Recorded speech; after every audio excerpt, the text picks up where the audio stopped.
فأعوذ بالله من الشيطان الرجيم بسم الله الرحمن الرحيم أما الزبد فيذهب جفاء وأما ما ينفع الناس فيمكث في الأرض سبحان اللہ. صدق الله مولانا العظيم. اللهم صل على سيدنا محمد النبي الأمي وعلى آله وسلم تسليما. اللهم صل على سيدنا محمد وعلى آل محمد في كل لمحة ونفس بعدد كل معلوم لك. رب اشرح لي صدري ويسر لي أمري واحلل عقدة من لساني يفقهوا قولي. سبحان اللہ. فریب کفر میں ہر صاحب محراب آ جاتا. فریب کفر میں ہر صاحب محراب آ جاتا. جو تو پیاسا نہ رہتا دین زیر آب آ جاتا. واہ واہ واہ. حمد و صلات کے بعد برادر معظم مخدوم اہل سنت فخر السادات حضرت پیر سید شبیر حسین شاہ صاحب گیلانی، برادر مکرم خطیب شیر لسان صاحب سوز و گداز حضرت پیر سید ابرار حسین شاہ صاحب بخاری قادری، مجاہد اہل سنت فخر السادات حضرت علامہ پیر سید واجد علی شاہ صاحب گردیزی، محترم و مکرم حضرت پیر سید عادل حسین شاہ صاحب گیلانی، دیگر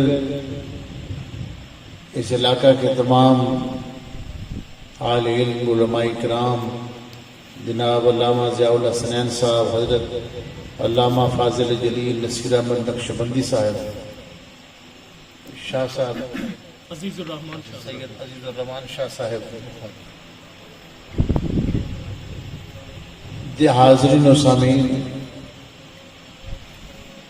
جیسا کہ شاہ صاحب کے بلا نے فرمایا کہ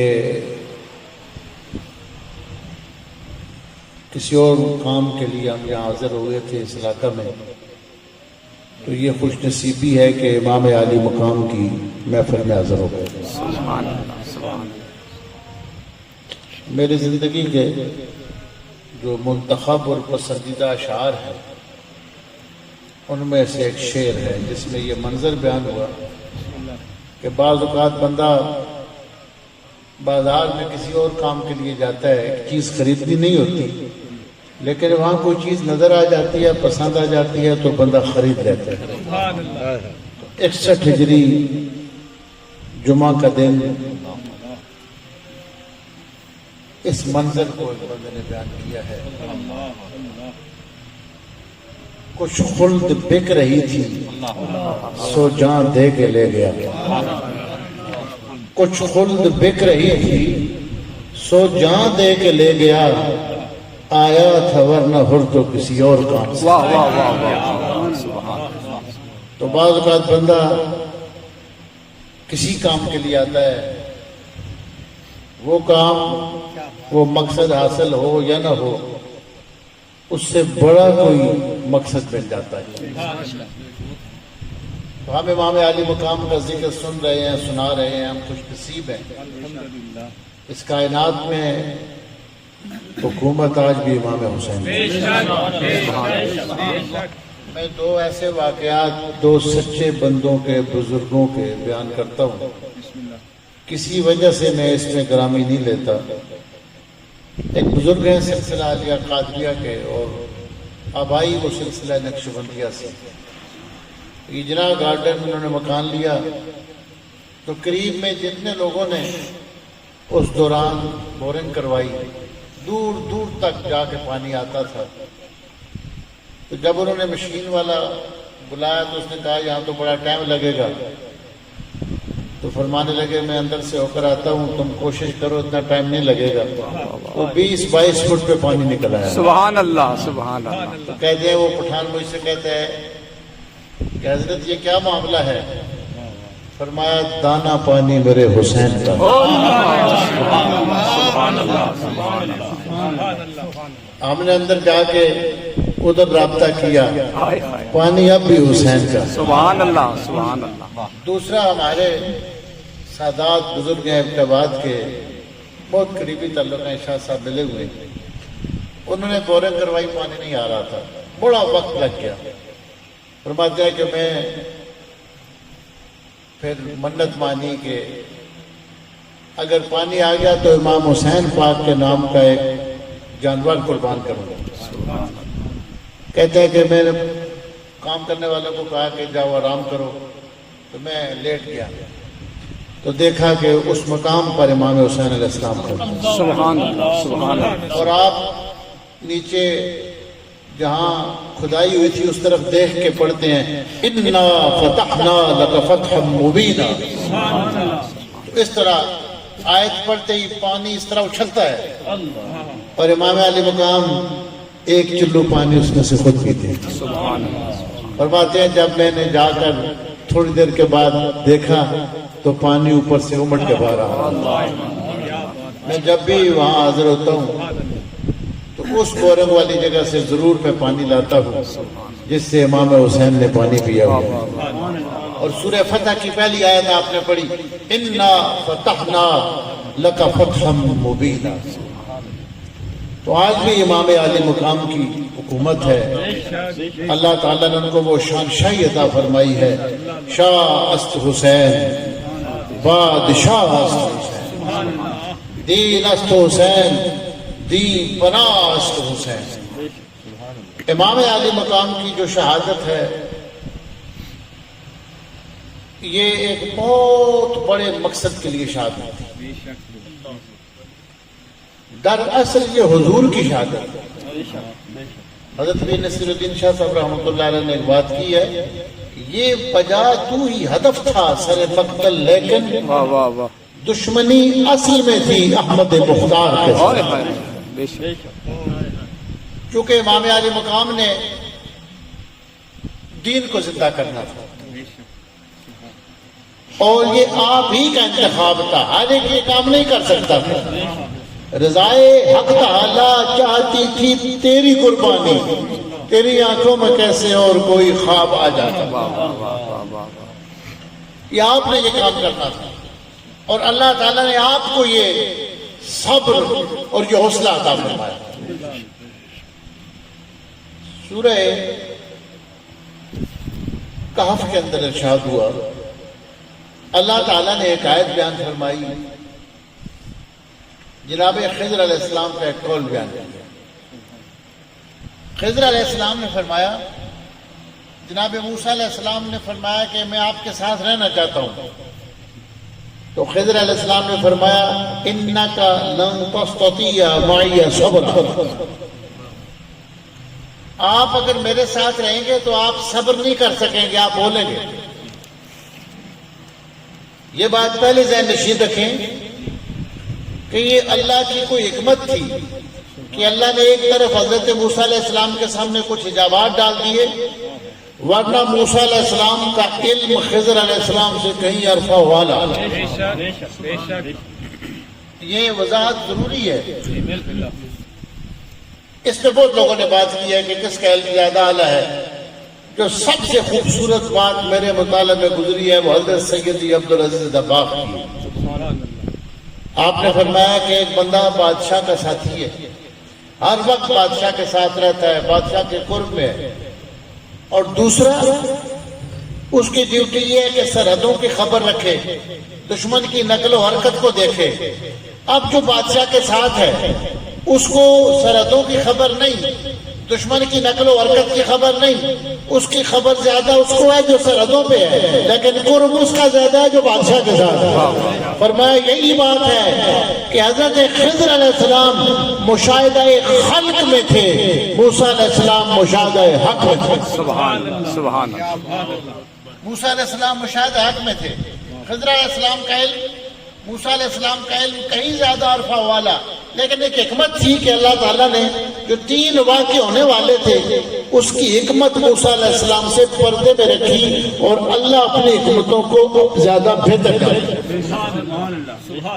جو ہونے والے واقعات سے آپ نے واقعہ سنا ہوا ہے، تو حضرت خضر علیہ السلام نے فرمایا اِنَّكَ لَن تَسْتَطِيعَ مَعِيَ صَبْرًا، آپ صبر نہیں کر سکیں گے میرے ساتھ رہ کے، آپ بول پڑیں گے کیوں؟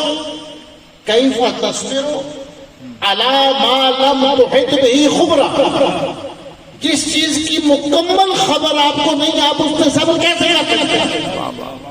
جب پوری بات کا آپ کو پتہ نہیں آگے کیا ہونے والا ہے، اس کا مطلب ہے جتنا آگے کی خبر رکھتا ہو اتنا زیادہ صبر کرے گا۔ حسین قیامت تک میں نظر رکھتے تھے، اس لیے ان سے زیادہ صبر نہیں آپ یہ اچھی طرح جانتے تھے، آپ یہ اچھی طرح جانتے تھے کہ میری جان تو چلی جائے گی۔ اب اس بات کو اگر سمجھنا ہو تو صحیح مسلم کی ایک حدیث آپ کے سامنے پیش کرتا ہوں۔ امام حسین علیہ السلام نے کیوں اتنی بڑی قربانی پیش کی؟ حدیث پاک ہے اور حضور صلی اللہ علیہ وآلہ وسلم بیان فرماتے ہیں، فرمایا کہ ایک بادشاہ تھا جس نے خدائی کا دعویٰ کر دیا۔ قرآن مجید میں اصحاب الاخدود کا ذکر ہے، قتل اصحاب الاخدود۔ یہ ایک بادشاہ تھا جس نے ایک خندقیں کھود کے اس طرح لوگوں کو آگ میں جلایا تھا۔ اس نے خدائی کا دعویٰ کر دیا اور جو بندہ کہتا تھا کہ اللہ وحدہ لا شریک ہے، یہ اس کو قتل کرواتا۔ اور اس بادشاہ نے اپنی حفاظت اور پروٹیکشن کے لیے ایک جادوگر رکھا ہوا تھا، اس سے وہ اپنے کام نکلواتا تھا۔ خدائی بھی کیسی کہ جادوگر کے دور پہ خدائی کر رہا تھا، حالانکہ جس کو جو خدا وحدہ لا شریک ہے وہ اپنی خدائی میں کسی کا محتاج نہیں۔ سبحان اللہ، بے شک۔ اس کو کسی محتاج مدد، کسی بندوں کی مدد کی ضرورت نہیں مخلوق کی۔ لیکن بادشاہ ایک جادوگر تھا اور اس نے جادوگر کو خدمت پہ رکھا ہوا تھا، خدمت کرتا تھا۔ جادوگر بوڑھا ہو گیا، اس نے کہا اپنا رعایا میں سے، عوام میں سے کوئی جوان بندہ مجھے دو، فتن ہے، بڑا ذہین ہو، صاحب عقل ہو، تاکہ میں اس کو اپنا فن سکھاؤں، جادو سکھاؤں۔ پھر نوجوان دے دیا گیا۔ وہ جب جادو سیکھ کے واپس آتا، راستے میں ایک اللہ والے سے ملاقات ہوتی، اللہ والے کی صحبت اس کا دل بدل دیتی۔ لیکن واپس جب جادوگر کے پاس جاتا، اس کے کرتب دیکھ کر بھی متاثر ہوتا، وہ کشمکش میں تھا کہ یہ راستہ ٹھیک ہے یا وہ راستہ ٹھیک ہے۔ لیکن جب بھی آتا اللہ والے کی صحبت اس پہ اثر کرتی۔ بعض لوگ ایسے ہوتے ہیں، ان کے لیے ضروری ہوتا ہے کہ زیادہ اولیاء کی صحبت میں رہیں، جیسے تھوڑا دور ہوتے ہیں ان کا شر اٹھ جاتا ہے۔ اس لیے بزرگوں کے پاس رہتے ہیں تو ٹھیک رہتے ہیں، تھوڑا سا اپنے استانے جو اگر گاؤں میں آ کر 2 مہینے رہے تو 10 لوگوں کے سر پھٹ جاتے ہیں، کیونکہ وہ شر پھر آ کر نکل جاتا ہے۔ تو شر اس وقت دب جاتا ہے جب بندہ خیر والوں کی صحبت میں رہتا ہے۔ بہرحال جب ایک دن واپس آ رہا تھا، ایک بہت بڑا خطرناک جانور لوگوں کا راستہ روکے ہوئے تھا۔ اب اس نوجوان نے اپنے علم کو آزمایا، اس نے کہا جادوگر کا راستہ ٹھیک ہے یا اس ولی کا راستہ؟ اس نے کہا کہ اچھا میں تجربہ کرنے لگا۔ اس نے کہا اللہ اگر تو وہ اللہ سچا ہے جو ولی کہتا ہے تو اس جانور کو راستے سے ہٹا دے۔ اس نے پتھر مارا، چھوٹا سا پتھر لگتے ہی جانور کا وجود پھٹ گیا۔ یہ کرامت تھی۔ جو لوگ کہتے ہیں نا ہر بات پہ کہانیاں ہیں، یہ کہانی شریف نہیں ہے، مسلم شریف ہے۔ ایک چھوٹے سے پتھر سے اس طرح جانور مر گیا۔ اس نوجوان نے کہا کہ اس کا مطلب ہے حق وہی بات ہے جو ولی کہتا ہے کہ وحدہ لا شریک ہمارا رب ہے۔ اب اس نوجوان کے وجود سے لوگوں کو شفا ملی، اندھے آتے تو ٹھیک ہو جاتے، بیمار آتے تو شفا پا جاتے۔ اب ہوا کیا کہ اپنے وہ بزرگ کے پاس گیا اور کہنے لگا کہ آپ کا راستہ آ کے میں نے آزما لیا ہے۔ یہ اتنی بڑی کرامت تھی۔ اس ولی نے کہا کہ اس کا مطلب یہ ہے کہ اللہ نے تیرا مقام مجھ سے بلند کر دیا، لیکن اب مقام ملا ہے تو آزمائش بھی آئے گی۔ جتنا بڑا رتبہ ہو اتنی بڑی آزمائش آتی ہے، جتنا بڑا رتبہ۔ انہوں نے کہا آزمائش آئے گی۔ آزمائش یہ آئی کہ بادشاہ کا ایک وزیر اندھا ہو گیا، بڑے علاج کرائے ٹھیک نہیں ہوا. یہ رسول پاک بیان کرتے ہیں, مسلم شریف کی حدیث ہے اور ترمذی شریف میں بہت تفصیل کے ساتھ ہے. میں آگے ترمذی شریف کا حوالہ بھی دوں گا. اب ایسا ہوا کہ وزیر کے بہت علاج ہوئے, کسی نے کہا کہ آخر اس نوجوان کے پاس جاؤ جو لوگوں کو ٹھیک کرتا ہے. واہ واہ واہ. وزیر آیا, اس نے کہا مجھے ٹھیک کرو. اس نے کہا ٹھیک میں نہیں کرتا, میرا رب کرتا ہے. وزیر کی نظر آ گئی واپس. وہ جب بادشاہ کے پاس گیا, اس نے کہا کیسے ٹھیک ہوا؟ اس نے کہا نوجوان نے مجھے بلایا. نوجوان کو بلایا گیا, کس نے ٹھیک کیا؟ اس نے کہا رب نے ٹھیک کیا. بادشاہ نے کہا میرے سوا تو کوئی رب نہیں ہے. اس نے کہا رب وحدہ لا شریک ہے. بادشاہ جلال میں آیا, اس نے کہا جا کر اس کو کشتی میں بہا دو. سپاہی بھیجے کہ کشتی میں جا کر اس کو سمندر میں ڈبو کے آ جاؤ. جب وہ سارے سپاہی گئے, جب ڈبونے لگے, اس نوجوان نے اللہ کی طرف ہاتھ اٹھائے, اللہ مغفنیہم بما شئت.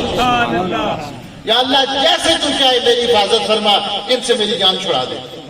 یہ بدعا نہیں ہوتی اس طرح, اس لیے کہ اس میں اپنی مرضی نہیں. کہ اللہ مغفنی ما شئت, یا اللہ جیسے تو چاہے ایسے میری حفاظت فرما. میں نہیں جانتا کیسے کرے گا, ان کو مارے گا یا زندہ رکھے گا. اللہ مغفنی ما شئت, اے اللہ میری حفاظت فرما جیسے ہو جائے. اب ہوتا کیا ہے, جب ڈبونے لگتے ہیں کشتی میں سپاہی سارے ڈوب جاتے ہیں, نوجوان سمندر سے بحفاظت واپس آتے ہیں. ڈبونے والے ڈوب گئے, جس کو ڈبو رہے تھے وہ زندہ واپس. بادشاہ کے پاس آیا, اس نے کہا جو تجھے خدا مانتے تھے ڈوب گئے ہیں, جو آسمان والے وحدہ لا شریک کو خدا مانتا ہے وہ زندہ ہے. بادشاہ اور جلال میں آیا. دیکھیں اب عام طور پہ تو یہ نہیں ہو سکتا کہ بندہ بادشاہ کے سامنے ایسی باتیں کرے, لیکن جب دل میں وہ خدا آ جائے اور معرفت آ جائے, پھر بادشاہ اور وزیر کی پرواہ نہیں ہوتی. بادشاہ نے دوبارہ غصے میں کہا کہ اس کو لے جاؤ اور ایک پہاڑ سے گرا دو. سپاہی لے کر گئے. رسول کریم فرماتے ہیں جب پہاڑ سے گرانے لگے, پہاڑ ہلنے لگا اور وہ سارے پہاڑ کے نیچے آ کے دب کے مر گئے. اللہ نے اللہ کے ولی کو بچا دیا. بادشاہ بہت غصے میں, اس نے کہا اس کو کیسے ماریں. اب اس نوجوان نے جو بات کی حدیث ہے, اب یہ دیکھیں کہ اللہ کے دل جو رہنمائی ہوتی ہے. اس نے کہا مجھے ایسے نہیں مار سکتے, میں خود طریقہ بتاتا ہوں. طریقہ یہ ہے کہ اے بادشاہ تو نے تیر خود مجھے مارنا ہے. جتنے لوگ جو خدا ماننے والے ہیں ساروں کو اس میدان میں اکٹھا کرو. بہت بڑا میدان لگ گیا, سارے اکٹھے ہو گئے. اس نے کہا بادشاہ مجھے اونچی جگہ پہ کھڑا کرو اور تیر مارتے وقت یہ لفظ استعمال کرو جو میں کہوں, بے اسم رب ھذا الغلام. اس نوجوان کے رب کے نام سے میں چھوڑ رہا ہوں. اب بادشاہ کے عقل پہ پڑتا تھا, اگر اس نوجوان کے رب کا نام لیتا ہے تو اپنی خدائی والی بات کدھر جائے گی. لیکن اس نے اپنی, اب بندے کو تو مارنا تھا, اب وہ خود بتا رہا ہے کہ مجھے ایسے قتل کرو, ایسے مجھے شہید کرو. جب اس نے کہا بیس میں رب ھذا الغلام, تیر جا کے کن پٹی پہ لگا اور نوجوان گر گیا. اس نے اپنی پیشانی پہ انگلی رکھی اور شہید ہو گیا. وہ تو شہید ہو گیا, اس نے جان دے دی, لیکن میدان میں سارا مجمع بول اٹھا خدا وحدہ لا شریک وہ سچا ہے جو نوجوان کہہ رہا ہے. نوجوان جانتا تھا میری جان تو چلی جائے گی, لیکن اے میرے خدا وحدہ لا شریک کا نام زندہ ہو جائے. میرے خدا کو ماننے والے, ان کے بادشاہ کو خدا ماننے والے اس کی خدائی کا انکار کر دیں گے. اب بظاہر تو بندے کو افسوس سا ہوتا ہے کہ نوجوان نے کیوں طریقہ بتایا. یہ خودکشی میں نہیں آتا. فرمایا یہ خودکشی نہیں ہے, جب دین کی خاطر جان دینی پڑے یہ خودکشی نہیں ہوتی ہے, یہ شہادت عظمیٰ ہوتی ہے. لیکن نوجوان کو خبر تھی کہ میری جان چلی جائے گی, لیکن اس بادشاہ کے خدائی کا دعویٰ ہوا میں اڑ جائے گا. امام حسین بھی سمجھتے تھے میدان کربلا میں قربانی تو دے دوں گا, ہمیشہ ہمیشہ میرے نانا کا دین زندہ ہو جائے گا. اس لیے کہ ان کو خود بھی خبر تھی رسول کریم نے, بلکہ ابن کثیر نے البدایہ میں لکھا ہے, حضرت ابن عباس فرماتے ہیں رسول اللہ کے دادا کی اولاد کا بچہ جانتا تھا کہ امام حسین کو شہید کیا جائے. مولا علی شیر خدا نے بیان فرمایا شہید ہوں گے, اس میدان سے گزرے فرمایا یہاں شہید ہوں گے. تو جس کو آئندہ کی ساری باتیں نظر میں تھی اس جیسا صبر کسی نے نہیں کیا. وہ آسان تھے یا کٹھن وقت تھے. شاہ صاحب جس نے یہ شعر لکھا ہے وہ انہوں نے مسلمانی نہیں پڑھی. اس بندے کو ممکن ہے کہ یہ اصطلاحات نہ پتہ ہوں, یہ تجنیس تام اور تجنیس ناقص لیکن اندر اشیاء سنیے. وہ آسان تھے یا کٹھن وقت تھے عجب حوصلے سے بسر کر گئے. وہ آسان تھے یا کٹھن وقت تھے عجب حوصلے سے بسر کر گیا. وہ بے گھر ہوا بھی تو ایسا ہوا ہر ایک دل میں ہر گھر میں گھر کر گیا. وہ بے گھر ہوا بھی تو ایسا ہوا ہر ایک دل میں ہر گھر میں گھر کر گیا. جو صدیوں پرانا تھا ایک بار کا کٹے سر مگر فیصلہ نہ ہوا. جو صدیوں پرانا تھا ایک بار کا کٹے سر مگر فیصلہ نہ ہوا. کسی سے جو سر لے کے بھی نہ ہوا میرا شاہ سر دے کے سر کر گیا. اللہ تعالیٰ ہماری حاضری کو قبول فرمائے.